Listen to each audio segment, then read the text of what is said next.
पवारांच्या राष्ट्रवादीचे खासदार मोहिते पाटलांनी अभियंत्याला शिवीगाळ केली आहे। सोशल मीडियामध्ये ऑडिओ क्लिप व्हायरल झाली आहे। माळशिरस पंचायत समितीच्या एका अभियंत्याला त्यांनी शिवीगाळ केली आहे। शरद पवारांच्या राष्ट्रवादीचे माढ्याचे खासदार धैर्यशील मोहिते वादात सापडले। माळशिरस पंचायत समितीच्या एका अभियंत्याला शिवीगाळ करतानाची एक ऑडिओ क्लिप व्हायरल झाली आहे। हॅलो, हा नमस्कार। शिवराजला पाठवतोय तुझ्याकडं। हा ते सगळं तयार करायचं आणि सकाळी माझ्याकडे घेऊन यायचं। आम्ही सोलापूरला घेऊन यायचं, समजलं ना? उद्या सकाळी, नाही तर तिथे येऊन हातपाय तोडीन पंचायत समितीत, समजलं का? हे माझं ऐकू येतंय का तुला?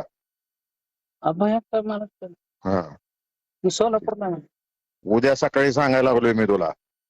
नाही आला तर याद राख, तुला दाखवतो। काही दिवसांपूर्वी संजय दिना पाटलांनी पत्रकारांना अशी शिवीगाळ केली होती। ते प्रकरण राज्यभरात गाजलं होतं। आता खासदार मोहिते पाटलांची शिवीगाळ करतानाची ऑडिओ क्लिप व्हायरल झाली आहे।